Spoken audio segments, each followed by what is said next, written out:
All right, we're back again answering some remarks and some comments made by Darran Kern in his video addressing me. Let's pick up more or less where we left off. It becomes a different issue because morality is contextual.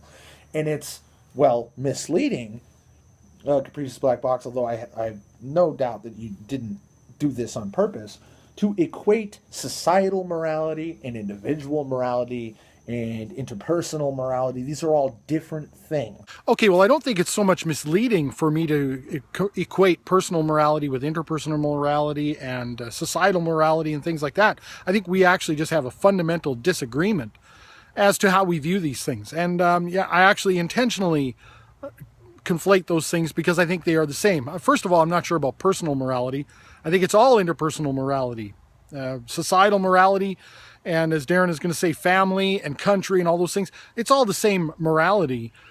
And to talk about conflating those things as being misleading, again, I think we have a fundamental disagreement. I'm not certain that either one of us can empirically demonstrate the complete, absolute validity of our arguments, so we're both putting forth our arguments. However, having said all of that, the more I watch Darran Kern's video, I've watched it at least 10 times now. I mean, I've recorded the video so I could put it on my phone, and I just put it on repeat because I really wanted to get a better sense of what Darran is saying, because I do value that he took the time to make the video. And the more I listen to it, and by the way, a lot better than the 3 or so times I listened to Matt Slick and Prudent Discourse. No fault of Prudence on that one. The more I listen to it, the more I get the sense that actually we're kind of, in a lot of ways, arguing for the same thing, but from different angles. And so some of this might be the way we're phrasing things, the terms we're using. There's still some fundamental disagreements between us, but I kind of think that these are different ways of looking at the same pie, and we're even not arguing all that much on how the pie should be divvied up. I kind of think. We'll see as this portion of the video goes along. That matter differently on scales, ballparks, arenas, country, state, city, family, individual, different. I just want to reiterate, I'm talking about the moral heavyweight issues. Matter differently on all these different levels. I mean, again, I think the complexity issue is difficult here, and actually also from having listened to more and more repetitions of your video, I think I got a better idea now of your issue with utilitarianism, the greatest good for the greatest number, versus what you consider the greater good. I understand that a little bit better now, and I agree. The greatest good for the greatest number and the least harm for the least number is kind of ludicrous because the complexities are mind-boggling. And again, if you're asserting that morality is subjective, how and by whose subjective opinion do you actually delineate all of that? But I think your morality suffers from the same problem. Family, extended family too, or blood relatives, adopted family, city, town.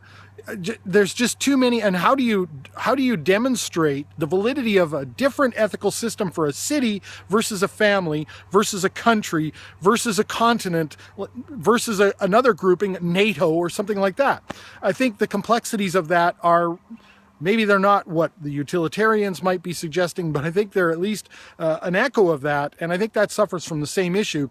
Core principles does not. Let's continue. The very best evidence for why there is no absolute standard of morality is in that there is such a thing as a moral quandary. Well, possibly, but I don't think necessarily. I don't think it necessarily follows, although I will admit that's a pretty strong argument against absolute morality. But if we're talking about a true moral quandary where a person is faced with a choice between two potentially immoral acts, and those are the only choices, it's not really a moral quandary in so much as it is a value judgment between two things that are already deemed to be immoral. And I think a critical element in morality is got to do with choice. If you don't have the option to choose something moral, if the only options are to choose something immoral, it doesn't make one of those, whatever the choice is, if it's, it's trying to find the least objectionable choice, that doesn't make that moral. I mean, in the example of kill a baby and save the planet, you wouldn't say, right on, killed that baby. Wasn't that awesome? That was a great thing. You would be probably devastated that this was something you had to do. You would live with that for a long, long time. It would probably never leave you. I think at least if you're a reasonably empathic human being, it wouldn't be easy to get over that. Why? Well, because I would submit that that's because it was immoral to do it. It's an immoral act. The only thing is you just didn't have a moral choice to make. I think choice is pretty key. That it is entirely possible for a hostage situation to go like, throw me a pizza through the door or I will shoot half of these 10 hostages. This happens. And you're giving this guy a free pizza. You're letting him steal, or you're giving him a fucking plane or a bus or whatever. I must say, I do like this scenario far better than the other lifeboat scenarios that people come up with, because this is something that happens. There are different places where we have different policies on dealing with terrorists or with kidnappers or people holding hostages. The thing is, again, you're talking about being faced with two immoral acts. The moral agent here, in terms of the ultimate morality of a thing, is not the people responding to the person giving them a dichotomy of potentially only immoral things. It's not good to sort of give in to his requests that you give him something that he doesn't deserve. He's taking it by coercion or force, threats of violence, or that he's going to potentially kill 5 people. That's the moral agent is the guy doing the bad thing. If you give him a pizza, you don't praise necessarily, wow, it was great that we helped that guy in that theft. You recognize, as you're going to point out, the value judgment of the end result. But that doesn't make theft or any other thing necessarily moral just because it was the least objectionable of the poor choices that you've been given. Again, I think choice is a very key component to morality. Morality is about choice. Because, like I said, I don't necessarily think you said anything that was incorrect, except for denying that morality is subjective. So I'm not really sure if that was a clever choice of words, if I'm a victim here of a little bit of manipulative language, or if it was just the words you chose in the moment, because I'm definitely guilty of that as well, word choice. But we haven't established, I don't think, that morality is subjective, not beyond a reasonable doubt. And so I'm not denying it any more than I'm challenging it. Much in the same way that I'm not denying the existence of God when I challenge someone to show me evidence of his existence or something like that. To say that I'm denying it is sort of insinuating that I'm denying something. It's like Holocaust denial. You're denying something that is in evidence, and I don't think it's necessarily in evidence. You may not have intended for it to sound like that, but anyway. But that's a wiggle room there, because subjective is the wrong word. Society is consequential and contextual, which is different. Well, I'm not sure about the wiggle room if you're insinuating like wiggle room on my part for challenging it, or wiggle room on the part of people claiming subjective in the way that you're framing it. As far as society, contextual and all that stuff, this is a little bit more where I think we may actually be more on the same page than we realize, but using different ways of looking at it, different paradigms, but sort of seeing things in a similar way and using different language to explain it. Because again, in the kill a baby, save the planet scenario, I'm not saying you wouldn't kill the baby, and we're going to get into that in a moment, making that value judgment. All I'm saying is ultimately it doesn't make it moral. And I think even at some point you and Deconverted Man had said that it's not right, but it's the best option or something like that. Well, I agree with that, actually. I'm just saying that that doesn't itself make a killing of the baby a moral thing. Let's continue, because we're going to end up repeating that. Because there are definitely ways to argue that our society is better than a Muslim society. Sharia law is oppressive and terrible for people. Well, there are definitely ways to make that argument. The only thing is they're based on, you're appealing to objective facts, that it is oppressive. That's not a statement of subjective opinion, I don't think. You're making a truth statement about reality. And I think that's one of the major issues I have with this notion of morality being purely subjective, is everybody appeals to to objective facts when they're making their case. Similarly, I made a video to Bonnie 43 UK, which I think should be uploaded by now.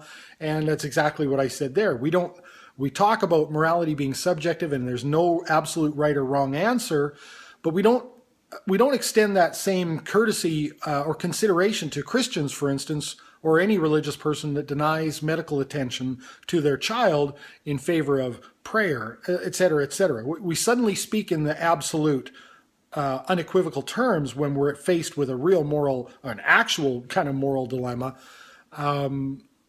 And so, yes, I think you can make the case that our society is better than the Muslim society, but if it's based on subjective opinion, then that's only your opinion, and you can't make that value judgment for them. Anyway. So, of course, it's ridiculous to say, well, they've made their own morality. But the thing is, how are you looking at this? Are you looking at their society or their society compared to our society? So I'm not really sure what you meant when you said it's ridiculous to say that they've created their own morality.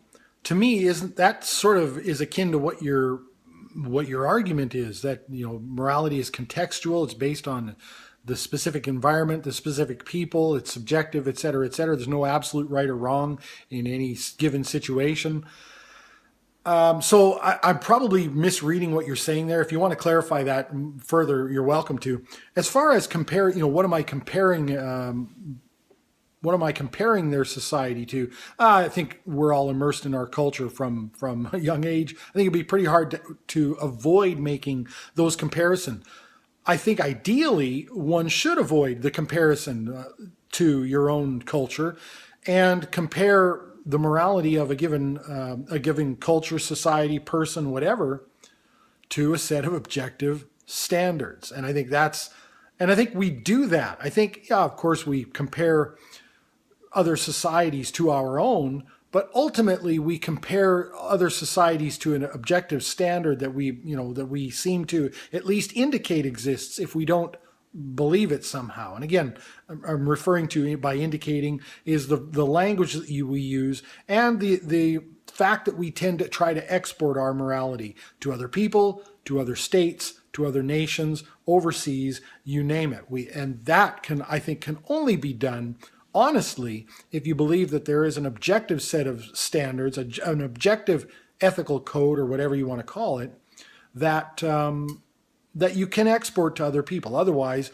you have no business exporting your subjective morality to somewhere else, when you would have to have a recognition of the fact that those people are in a different place in their, say, process of development, evolutionarily or whatever, socially evolutionarily, and they're in a different region, and they have different other environmental and other pressures, social pressures and things like that.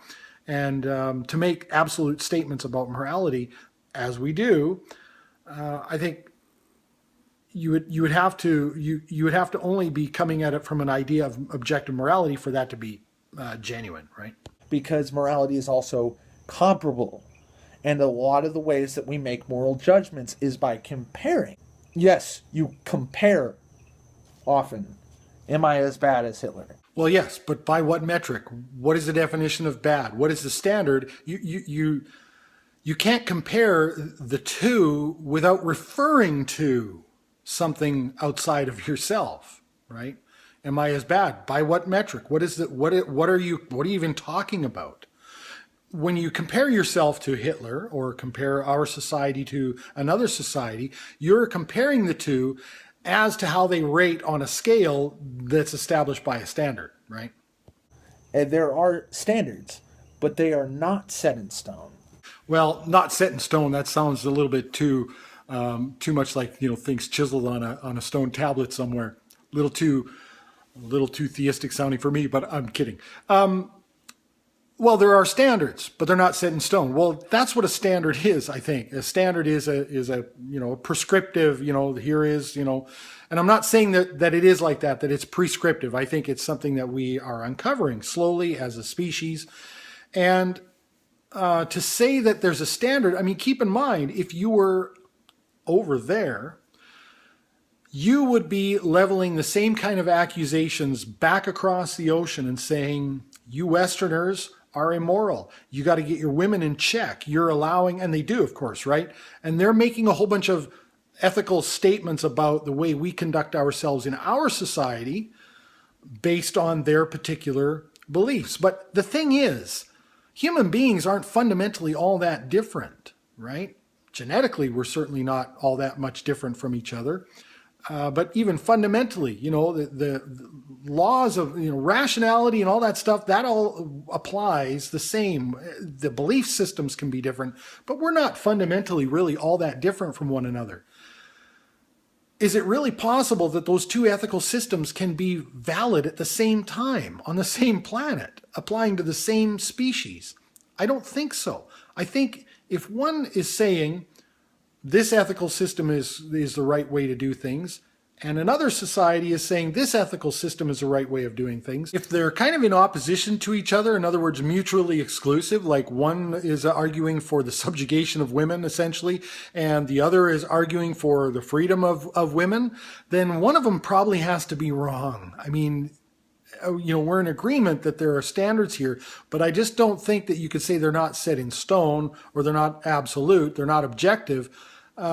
Because otherwise you have to make allowances for either ethical system, even if they are mutually exclusive. And there are always situations that are moral gray areas, moral quandaries. War, of course, is always an easy place to look. It's too quick to go to genocide when you think about the millions that die in war. And what is the war for, and what is the goal? What are you protecting or trying to stop? Well, for me, all you've done is just sort of illustrated my point in a way, which, again, it makes me think we're probably far more on the same page than it might otherwise appear. Because, yes, you said, what is a war for? Who are you trying to protect? What are you trying to stop? And I would say those are the reasons, of course, that these are the things that you should put through the filter before you make a declaration of war. Is this war that we're about to embark on moral? Is it ethical to essentially launch ourselves into a violent offense, right, or offensive or defense, depending on what's going on? And I think, if you're genuinely trying to protect yourselves from foreign invaders, well, that's a morally acceptable war. If you are acting as a legitimate, I'd stress the word legitimate, proxy defense for a smaller nation that's not able to defend themselves against a foreign occupier, that's probably arguably ethical as well. If you're trying to procure resources, or you are lining the pockets of defense contractors or who knows what else, or if it's a preemptive war of aggression based on poor intelligence and all those kinds of things, well, those would be the ways to make the assessment that it's not an ethical war, that this is not something that you should embark on, and that if you do, you're actually guilty of war crimes or whatever, by doing so. So again, to me, those questions that you ask, those are ways of using an absolute objective moral framework to determine the ethical validity of an act. Always context. Always. Well, context, yes, but not in determining the morality of war. Necessarily, what you're doing is you're determining, is this war a representation of the initiation of the use of force, an illegitimate initiation of force, or is this war an act of self-defense, whether it's self-defense of your own country or the aggregate of the people involved, or a proxy self-defense for another country. So again, I think in some ways we're talking a lot more of the same thing, but using different languages. Always context. So, yes, morality is subjective because it's contextual, because it has to do with the consequences. Yeah, I just don't see where that necessarily follows. That's all. The way we judge events in the past are from what were the consequences. Well, not necessarily, I don't think, at least not just the consequences. I think we still do judge the morality of the act itself, not just the consequences of it. There are some acts which may not produce all that seeming detrimental consequences, but may represent a slippery slope that constitutes, other things that are unseen at the time or whatever. So I think that's a bit of an area where we should be careful about solely viewing an act based on its consequences and not judging the act in and of itself. Again, I think if you had to kill the baby, save the planet, I don't think that you would view that solely, especially not if you were the one who did it, based on consequences. I think over time you would recognize that the consequences were the best possible outcome given immoral choices, but that wouldn't make the choice moral somehow just because the consequences were the best possible in that scenario. So that is the way it is subjective, because there is no objective morality. I remain unconvinced. There is no standard that is inarguable. Every moral statement is falsifiable. And if it isn't, it's ridiculous.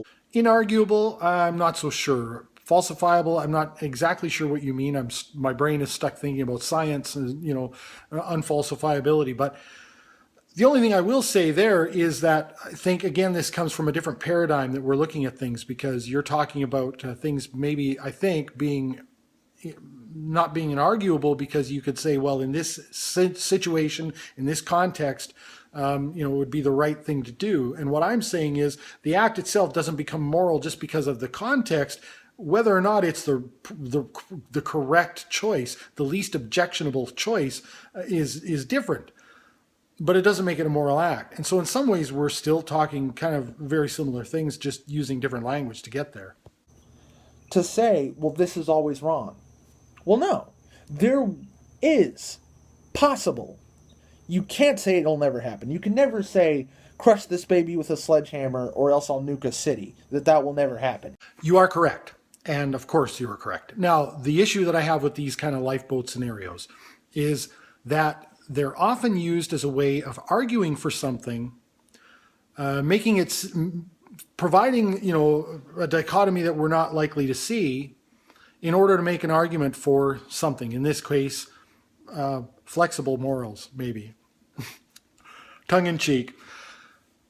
And those are the arguments that are made. But of course, in practice, what ends up happening, especially in the civic sphere or the government sphere, is that we use that flexible morality to push agendas sometimes, right? To suddenly go from, we're talking about rape, or smash a baby with a sledgehammer and save the population, and that's how we're going to validate our ethical system, our ethical concepts. But then we're going to take that and we're going to extend it to all these things which don't necessarily involve moral heavyweight issues. But we're going to use the same kind of moral imperatives to push that forth. So the argument is being made on this dire thing, but in practice, the way we're carrying these things out is quite often a little bit different. And a lot of our moral decisions do not involve necessarily a choice between two really negative options. And in fact, I would say that's actually not a moral choice anymore. That's just choosing of the least objectionable. You are doing a value assessment. You are looking at consequences. What are the least dire consequences from this? And I think you can only even assess that if you have a reference to some sort of objective standards for the moral choices that you've been given in the first place. I think a true moral choice that doesn't become a quandary or a dilemma is a choice between right action and wrong action, a choice between doing something moral and a choice between doing something immoral. And quite often, I think the choice to, against doing something immoral is to actually not do something. In general terms, most of these are prohibitions, rather than prescriptions to do a certain thing. But yeah. It can happen. And I have the balls to say, crush the baby with the sledgehammer. Yeah, it can happen. I agree. And listen, for what it's worth, I probably have the balls too. I guess we're getting into macho talk now. I think it would be horrible, obviously, and I think I would like to think that I have the honor and the ethics within myself to try to exhaust any possible avenues before that, including offering myself up on the slab, right? Because you can weigh 10 million lives versus one. Yes, you can. Of course you can. And I've said that in videos previous. But I'd like to remind you that what you're not facing here is a moral choice. You're not choosing between right action and wrong action. You are choosing between two potentially immoral acts. And so, yeah, you can weigh those things. You can weigh the consequences. But I don't think you'd be congratulating yourself for the fact that you killed a baby. You might be applauded for having saved the entire planet. Keep in mind, those are the people you saved applauding you. The baby might feel otherwise. But I would damn well hope that there'd be a recognition that you were not a moral agent, that you did the best you could with a bad situation, and that the killing of the baby was not moral, because I think that's a slippery slope. When you start making greater good arguments as a way to answer for that, I think you create the potential there for sidestepping ethics in the name of convenience or desire or whatever, in the name of saying, hey, greater good is served by X, right? And it's, I think, a measure of cowardice that somebody wants to say on principle, well, killing the baby is wrong. Well, I think that's wholly unfair, unless what you're saying is that if making that statement, on principle that killing the baby is wrong would spur someone, to inaction, that they wouldn't take the necessary steps to ensure the survival of the rest of the species and that sort of thing. But I think it's healthy to recognize that killing the baby is an immoral thing, and that you've been given the choice again between two very immoral acts. And I would hope also that, again, you would exhaust all the avenues at your disposal, unless you're given a time limit and all that good stuff. And again, I think having the greatest balls would be to put yourself on the slab in order to do that. But I'm not suggesting inaction in that case. What I'm saying is we still need to correctly identify that that's not really a fucking good thing to do, right? Yeah, killing the baby is wrong. Oh, well, okay, scratch everything I've said. We fucking agree. That's the beauty of that, I think. I think in essence, actually, we are in a lot more agreement than we may have initially thought. I think it's very important to identify things correctly. And I think that you can't make a case that killing a baby is moral. And if you're going to talk about context, well, I mean, maybe we need other scenarios than smash a baby with a sledgehammer and save the planet or whatever. But I can't remember what philosopher it was. There was one philosopher that said, in discussing ethical systems, we can pretty much, I think, dispense with any ethical system that would condone slavery, rape as being moral. It might have been slavery. I think it was rape. And I kind of agree with that, And I mean, I know that that's not a very necessarily philosophical, rational way to approach things, but it kind of makes sense to me, and I wouldn't probably use that in a debate, but it makes sense to me. And I think the same has to do with like smashing babies with sledgehammers, right? I think if your ethical system says that smashing a baby with a sledgehammer is an ethical thing to do, I think that kind of invalidates your ethical theory. However, if the only way to save the entirety of the planet was to smash a baby with a sledgehammer, I think that's what you would do in regards to the consequences. However, I don't think that you would accept that this is ethical to do it. And even as you yourself just said, yes, smashing a baby with a sledgehammer is wrong. We concur. But in this situation, you don't have a choice. Yeah, exactly. And that's my submission here, is that morality is really all about choice. It's about choosing the right thing to do in a given situation. And when we look back at things in retrospect, especially in a court of law or something, we're assessing that. I think if you're not given a choice, if you don't have a choice to choose right action, you're not a moral agent. A moral agent is someone who has the option to choose right action or wrong action. And in the case of the baby sledgehammer scenario, the moral agent is whoever is directing you to do one, or they're going to do the other. And so, yeah, I think choice is critical, key. I would actually really like to know if you agree with me on that choice is a critical element to the concept of ethics. So You can judge the person for killing the baby all you want, but we all know in our heart of hearts that killing the baby is the right thing to do. If by right you mean the least objectionable, I think I agree, because you said he's right and then you said killing the baby is wrong. And I think what you meant is that killing the baby is unethical, but it's the right thing to do in this situation. And I would kind of agree with you. And I don't think that we would judge the person too harshly because they had to make a choice where there was no real choice, no choice of a positive ethical option. Because good and evil are stupid loaded words. Well, they might be, but tell me this. Would you not classify the person who directed you to either smash a baby with a sledgehammer, or they're going to wipe out an entire population of human beings, as evil? Because I'm pretty sure I would. There is a right and a wrong.